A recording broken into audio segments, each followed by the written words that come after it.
Bonjour tout le monde. Voilà, donc pour notre présentation, on s'est posé un petit peu trois questions auxquelles on va essayer de répondre assez brièvement. Donc, premièrement, c'est comment est-ce qu'on peut tenir compte du stress minoritaire et des aspects intersectionnels en santé mentale?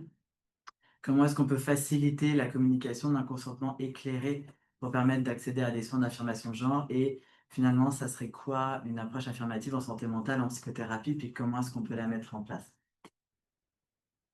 Donc déjà, premièrement, puis on en a parlé un peu tout au long de la journée, le stress minoritaire et puis les intersections de statut minoritaire vont avoir un impact sur la santé mentale. Et ça, c'est quelque chose qui serait très important à tenir compte pour les professionnels qui posent des diagnostics en santé mentale.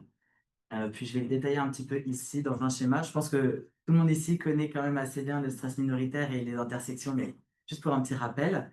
Donc dans le stress minoritaire, il y a principalement deux grandes sortes de stresseurs, donc les stresseurs distaux, qui sont surtout les discriminations, le fait d'avoir des vécus de violence, de harcèlement, de rejet, et puis les stresseurs proximaux, donc là qui sont plutôt à l'intérieur de soi, donc c'est le fait d'internaliser les stigmas, la transphobie, d'avoir des attentes négatives vis-à-vis des autres ou du monde autour de soi, et ou d'avoir des comportements de masquage pour justement éviter de vivre de la discrimination, par exemple. Et puis donc l'intersectionnalité, qui est le fait d'avoir une synergie entre différents risques de discrimination, parce qu'on est à l'intersection de plusieurs minorités. Et puis donc ces deux domaines-là, ça va être vraiment ce qui influence majoritairement la santé mentale des personnes trans, non-binaires ou des trans. Donc finalement, pour les personnes qui présentent des difficultés de santé mentale, qui sont trans, non-binaires ou des trans, leur problématique de santé mentale va majoritairement s'atténuer grâce aux soins d'affirmation de genre. Donc le fait de pouvoir faciliter l'accès à des soins va améliorer déjà de base leur santé mentale. Et puis aussi, c'est de pouvoir mettre en place des interventions qui vont directement agir sur le stress minoritaire et sur ben, la discrimination. Donc, c'est tout la partie de défense des droits ou d'advocacy. Et enfin, on en a parlé aussi en début de matinée ou en fin de matinée, d'avoir un support parental ou familial adéquat. Donc ça, c'est les principaux critères qui vont permettre aux personnes d'améliorer leur santé mentale.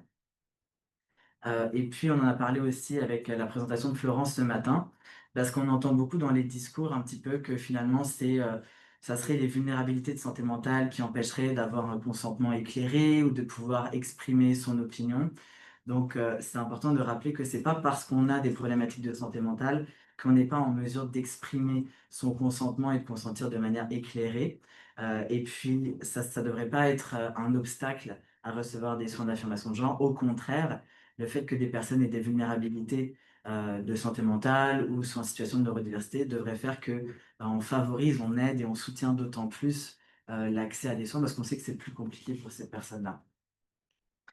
Donc, comment est-ce qu'on peut appliquer en pratique les concepts de consentement éclairé?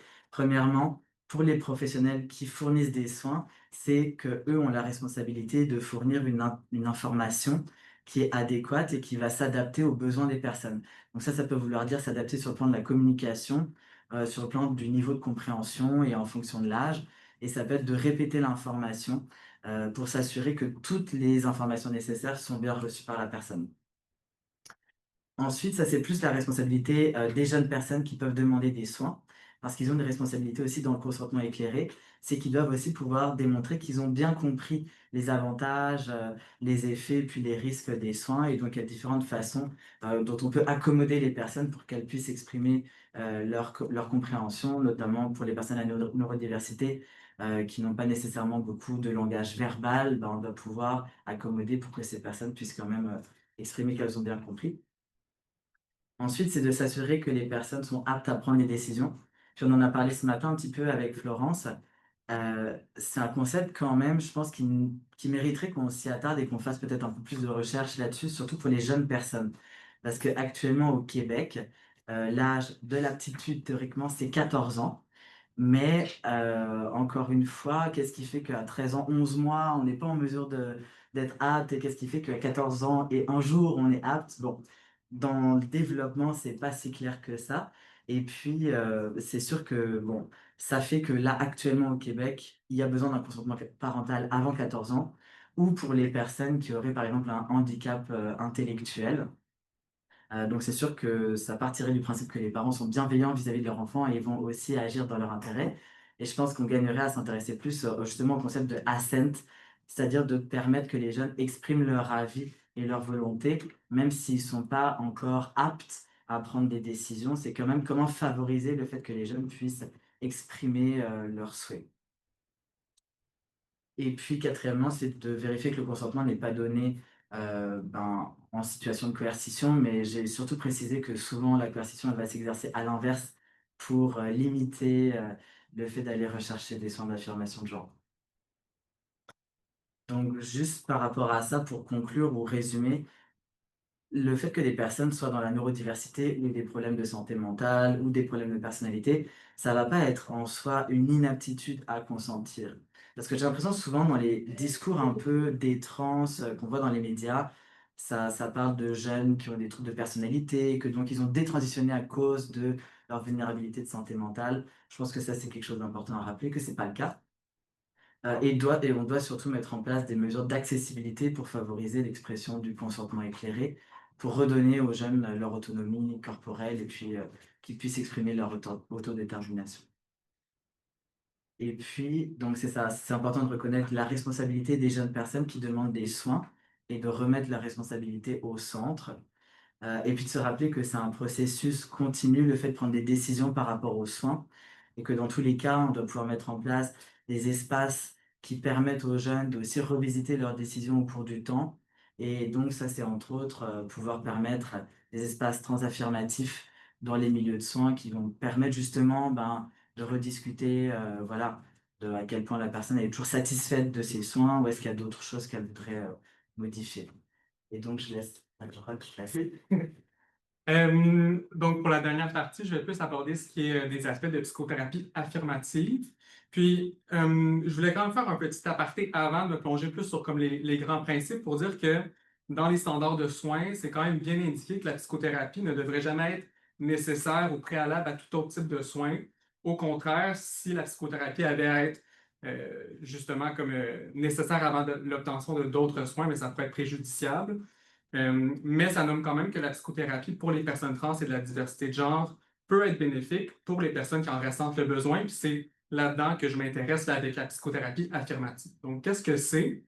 La psychothérapie affirmative, c'est dans le fond ce qu'on appelle comme un modèle tant théorique de compétences et d'attitudes à intégrer à tout type de psychothérapie. Ce n'est pas un modèle structuré, manualisé de psychothérapie où on sait qu'à la séance 1, on fait ci, la séance 2, on fait ça. Non. C'est vraiment un modèle de principe, d'attitude, de posture qu'on peut intégrer à tout type de psychothérapie, euh, mais avec certains principes là, quand même principaux, comme l'intégration de connaissances spécifiques des aspects développementaux et culturels LGBTQ+, la reconnaissance de l'hétérocisnormativité et du stress minoritaire, puis l'intégrer dans notre compréhension clinique, mais aussi dans nos interventions avec les patients-patientes, de célébrer et valider les identités LGBTQ+, dans les interventions. Ça peut passer, par exemple, par renforcer la résilience et d'adopter en tant que thérapeute un rôle de défenseur des droits, donc d'advocacy. Puis ça, c'est autant en séance qu'à l'extérieur des séances. C'est une littérature encore qui est émergente, là, c'est-à-dire qu'on a quand même de plus en plus de données, mais je pense qu'on va gagner à en avoir de plus en plus aussi éventuellement. Ceci dit, il y a quand même des associations qui sont faites avec la pratique d'une psychothérapie affirmative, puis, par exemple, la réduction de certains symptômes connexes au stress minoritaire. Puis là, on peut penser à la diminution de symptômes dépressifs, de symptômes anxieux, de comportements sexuels à risque, de difficultés de gestion des émotions, de préjugés internalisés comme la transphobie ou l'homophobie internalisée. Donc ça, c'est des données qu'on a un peu dans la littérature, puis c'est aussi associé à une alliance thérapeutique plus solide. Pour ce qui a fait au principe de psychothérapie affirmative auprès de personnes trans et de la diversité de genre, c'est sûr que c'est un grand résumé, là. Il y a d'autres principes là, qui sont détaillés dans la littérature, mais j'en ai nommé ici quelques-uns. D'abord, de reconnaître le rôle de gatekeeper qui est attribué aux professionnels de la santé, puis de tâcher de s'en affranchir. Concrètement, qu'est-ce que ça peut vouloir dire, ça, dans les séances de psychothérapie? Ben, d'abord, de le nommer par le psychothérapeute, que c'est quelque chose qui a existé, qui existe encore. On tente de s'en affranchir, puis de réfléchir de façon collaborative avec le patient, la patiente, pour voir ben, quelle est la meilleure façon qu'on s'en affranchisse ensemble dans les séances. Adopter un rôle de défenseur des droits, je l'ai déjà nommé. Reconnaître et valider la pluralité des expériences trans. Donc aussi de ne pas s'attendre à un parcours linéaire ou par étapes, quoi que ce soit. C'est vraiment de célébrer et de valider qu'il peut y avoir plein de façons, il y a autant de façons d'être trans que d'individus. Puis l'utilisation de micro-affirmations dans les séances de psychothérapie pour venir un peu comme contrebalancer ce qu'on sait des micro-agressions. Quand on fait de la psychothérapie affirmative auprès de jeunes trans, donc d'enfants ou d'adolescents trans et de la diversité de genre, un des éléments qui va venir se rajouter un peu à nos interventions, ça va être celle qu'on va devoir faire aussi auprès de la famille et des parents. On l'a vu aussi au courant de la journée, mais le soutien parental est vraiment associé au bien-être psychologique et la santé mentale des jeunes.